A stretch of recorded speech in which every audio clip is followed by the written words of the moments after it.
Conference इस मुद्दे पर बुलाई गई है कि आपको पता होगा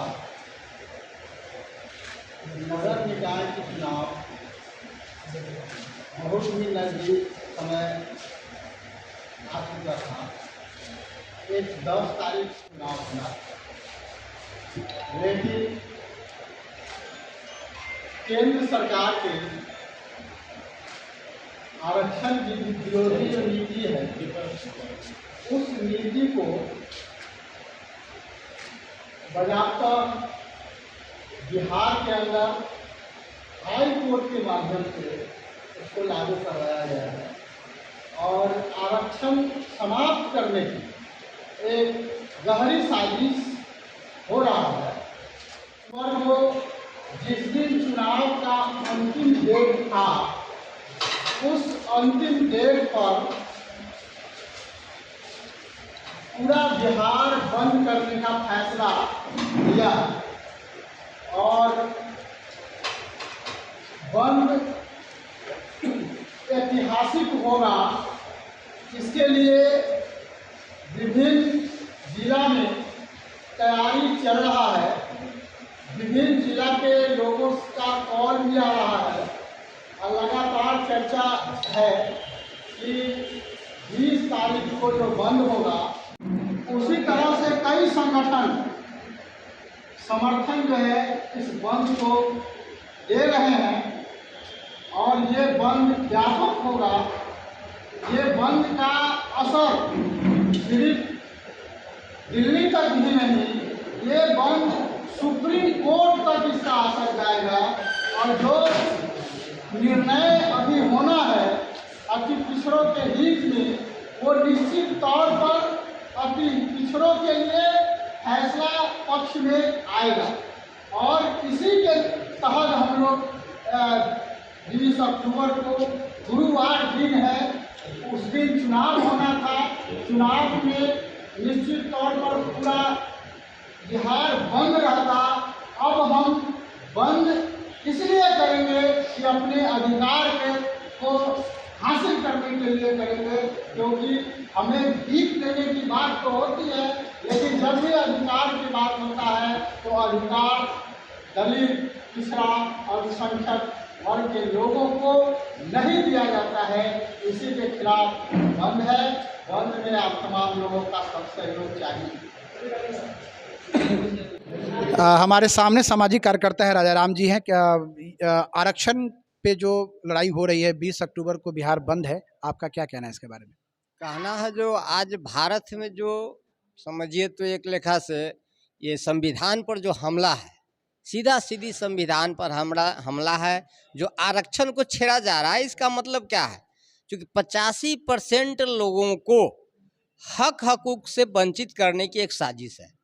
जो बाबा साहब ने जो दिया था आरक्षण, यानी चुनाव के तहत सत्ता में आने का, जिसका लोगों ने आज से नहीं, चूँकि बहुत दिनों से इसका प्रक्रिया चल भी रहा है। जो बिहार में 2006 में आया था, जो बीजेपी और जदयू के शासनकाल ज्वाइंट चल रहा था, उस समय भी कोई इसका रोक नहीं लगा और न ही सुप्रीम कोर्ट में लगा, न हाई कोर्ट में इसका चर्चा हुआ।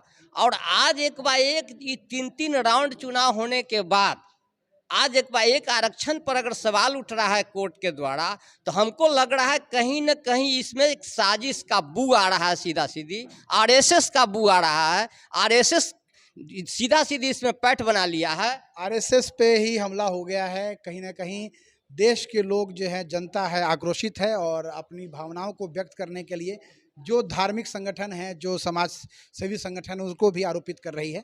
देखना होगा कि लड़ाई कहाँ तक चलती है। नमस्कार, आप देख रहे हैं नया बिहार न्यूज़ में अमित विक्रम।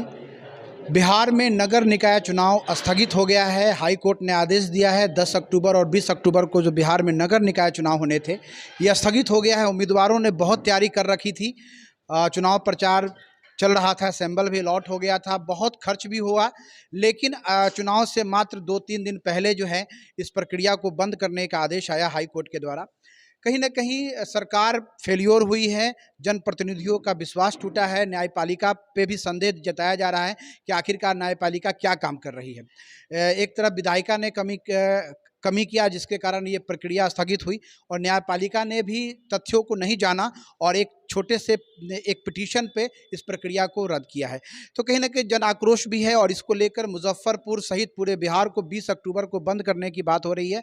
कहीं ना कहीं जनता में आक्रोश है क्योंकि चुनाव एक बहुत गंभीर प्रक्रिया होता है, लोकतंत्र की स्थापना के लिए इस प्रक्रिया का होना बहुत ज़रूरी है, लेकिन इसे रोक दिया गया है। जनता में आक्रोश है, विकास काम भी बाधित है और इसके लेकर मुजफ्फरपुर में आरक्षण बचाओ मोर्चा के द्वारा बैठक आज की गई है। मुजफ्फरपुर के आम गोला के सहनाई विवाह भवन में बैठक की गई है।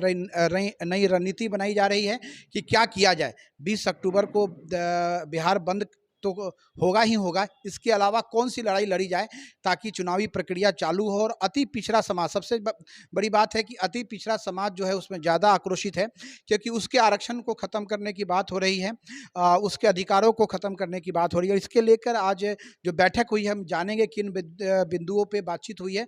हमारे सामने कुछ लोग हैं। हम मुजफ्फरपुर से मेयर प्रत्याशी हैं राकेश साहू जी, हम इनसे बात करेंगे। राकेश जी, आप इस आरक्षण बचाओ मोर्चा का प्रतिनिधित्व कर रहे हैं, क्या किन मुद्दों पे आप अपनी लड़ाई लड़ रहे हैं? देखिए, प्रतिनिधित्व तो पूरे लगभग 15 संगठन है जो मिलकर इसको कर रहे हैं। हम लोग सिर्फ इस बात को रखना चाह रहे हैं कि 9 जून को मुजफ्फरपुर नगर निकाय स्थगित हुआ था, भंग हुआ था। पूरे बिहार में लगभग उसी के क्रम में सारे निकायों को भंग किया गया था। 9 जून के बाद लगभग 5 महीने तक सारी प्रक्रियाओं को लोग देख रहे थे और हम लोग भी सुन रहे थे कि भाई 5 महीने का समय इसलिए लिया गया है कि कुछ चीज़ों को ठीक करना है, कुछ आंकड़ों को ठीक करना है, जिसके कारण जो है किसी तरीके का बाधा न आवे, और उसी के कारण जो है ये 5 महीना दिया गया।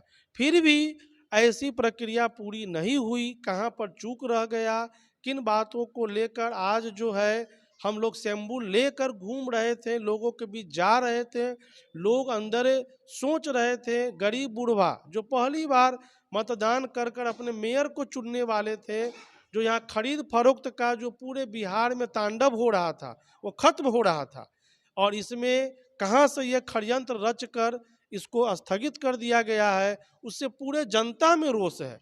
दोषी, सबसे बड़ी बात है कि राकेश जी, दोषी कौन है, कहाँ चूक हुई?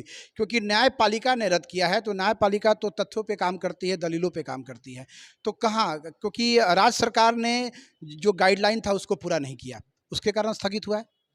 नहीं, हमें लग रहा है कि कुछ ऐसी बातें हैं जो हम लोगों को पता अभी नहीं चल पा रहा है।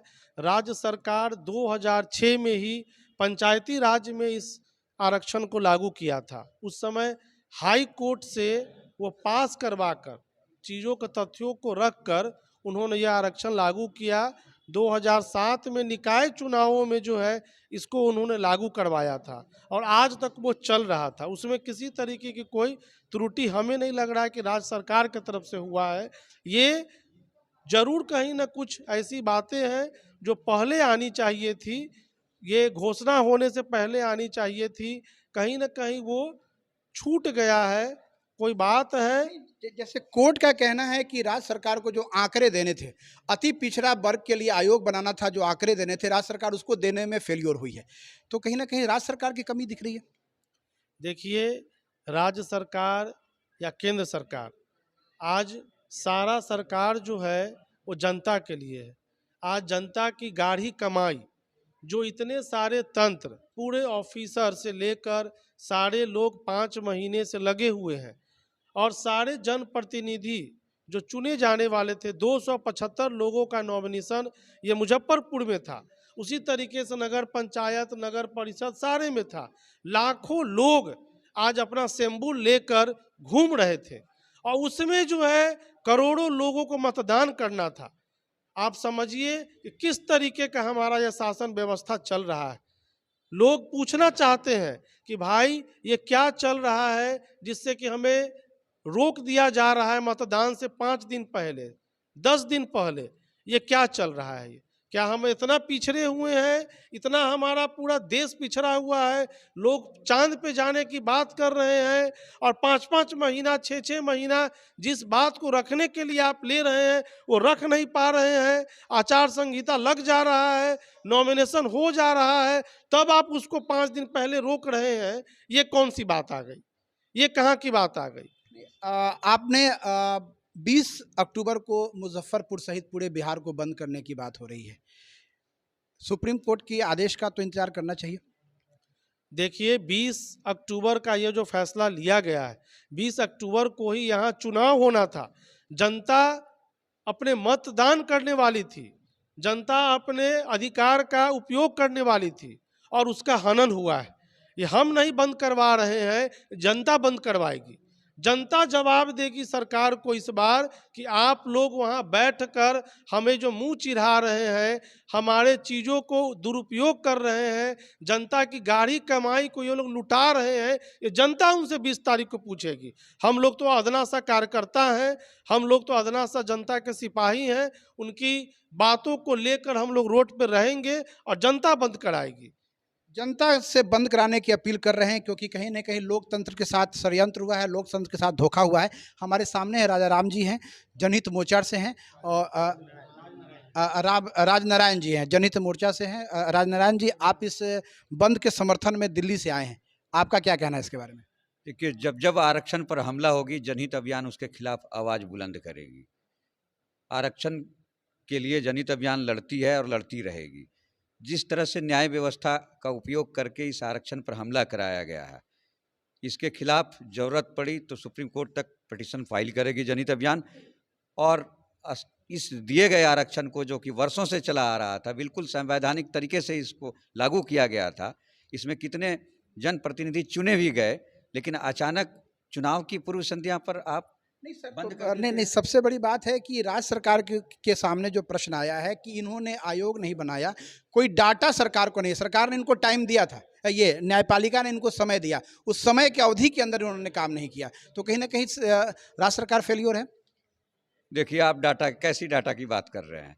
अरे, एक तरफ आप 10% EWS को आरक्षण दे दिए। सर्वोच्च न्यायालय, देश की सर्वोच्च न्यायालय बार बार कहती रही है, हर आरक्षण की लड़ाई में डेटा की बात कही गई है।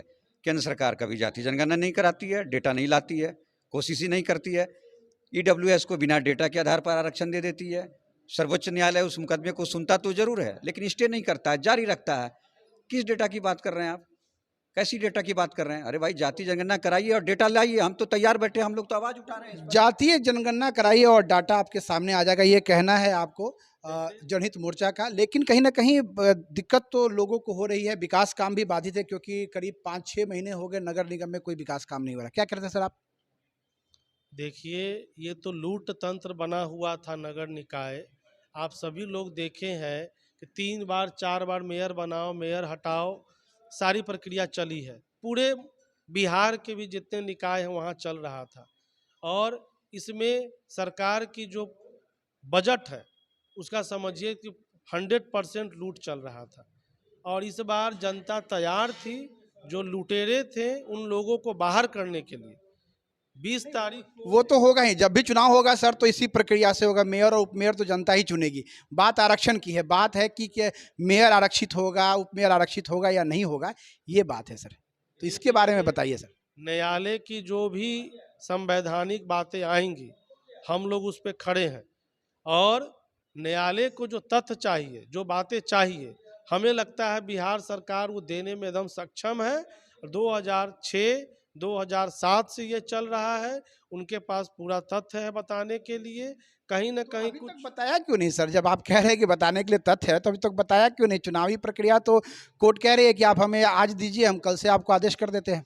अब हमें लग रहा है कि जो कल परसों में जो है, शायद हम लोग अखबार के माध्यम से आया है कि सोमवार या मंगलवार को जो है बिहार सरकार सुप्रीम कोर्ट जा रही है, और ये अपनी बातों को रख कर सारे चीज़ों को ठीक करके लाएंगी। हमें नहीं लग रहा है कि आरक्षण पर किसी भी तरीके का गलत फैसला आने वाला है, हमें नहीं लग रहा है। इसलिए कि इसमें पूरे देश में एक बहुत ही बड़ा आक्रोश उत्पन्न हो जाएगा, और आज जो हमारे देश का ताकत है वो गरीब बुढ़वा है, गरीब लोग हैं, ऐसे लोग हैं जो वंचित है, वही देश की ताकत है। तो हमें नहीं वंचित लगता समाज के लोग देश की ताकत है, ये कहना है राकेश जी का। हम बात करेंगे आनंद पटेल जी से, ये भी सक्रिय कार्यकर्ता है और इस आंदोलन को लेकर आगे बढ़ रहे हैं। आनंद जी, 20 अक्टूबर को बिहार बंद है, क्या आगे की रणनीति क्या रहेगी? आप बोल रहे थे कि सुप्रीम कोर्ट हम लोग भी जाएंगे। हाँ बिल्कुल। ये जो पिछड़ा अति पिछड़ा आरक्षण के सवाल पर हम लोग सुप्रीम कोर्ट भी जाएंगे और जमीन पर जनता के सवाल, जो जनता के लोकतांत्रिक अधिकारों को ख़त्म किया गया है साजिशन, उसके खिलाफ हम लोग लड़ेंगे भी। जो साजिश हुई है उसके खिलाफ लड़ने की बात हो रही है। हमारे सामने बीके रंजन यादव जी हैं, सामाजिक कार्यकर्ता है। बीके रंजन जी, लड़ाई तो ठन गई है, 20 अक्टूबर को अब बिहार बंद रहेगा, आरक्षण की बात हो रही है, क्या आगे की क्या रणनीति रहेगी? सबसे बड़ी चीज़ क्या है कि रणनीति तो हम लोग बना ही रहे हैं। 20 अक्टूबर के बाद में ये जो बंद हो रहा है, सारी समस्याओं का जड़ जाति जनगणना है, ये आप भी समझ रहे हैं। अगर जाति जनगणना हो गई रहती, आंकड़ा स्पष्ट हो गया रहता, तो आज जो सुप्रीम कोर्ट कह रही कि डाटा उपलब्ध नहीं होने की वजह से ये ट्रिपल टेस्ट से गुजरना में जो है ये नहीं हुआ है, तो इससे गुजरना होगा। तो जाति जनगणना कौन रोक रहा है? जाति जनगणना जो सरकार में बैठे हुए जो लोग हैं, और यहाँ तक कि उस सुप्रीम कोर्ट में जो बैठे हुए जो लोग हैं, वो लोग भी नहीं चाहते कि जाति जनगणना हो, क्योंकि स्पष्ट आंकड़े आ जाएंगे। और नहीं चाहती है कि अभी जो इन लोगों को जो मिल रहा था, आज मेयर के चुनाव में 20 अक्टूबर को चुनाव होना था और आज हम लोग ये आंदोलन की तैयारी कर रहे हैं, बंद की तैयारी कर रहे थे, ये करने की नौबत नहीं आती। हम लोग को बार बार उलझाने के लिए और हमारे हक और अधिकार को लूटने के लिए, रोकने के लिए तरह तरह का प्रपंच रचा जाता है। एक सभी समस्याओं का एक निदान जाति जनगणना हर हाल में होनी चाहिए और जितनी जल्दी होगी धीरे धीरे सारी समस्याओं का समाधान। जातीय जनगणना होना चाहिए, सभी समस्याओं का समाधान जातीय जनगणना है। अगर जातीय जनगणना हो गई रहती तो नगर निकाय चुनाव संपन्न होता, ये रुकता नहीं। कहीं ना कहीं सरकार भी फेल्योर हुई है और जनप्रतिनिधियों का, लोगों का विश्वास जो है सरकार से उठा है। अब सरकार को जनता के बीच में अपनी विश्वास को, अपनी विश्वसनीयता को साबित करना होगा। नया बिहार न्यूज़ से बात करने के लिए मैं अमित विक्रम।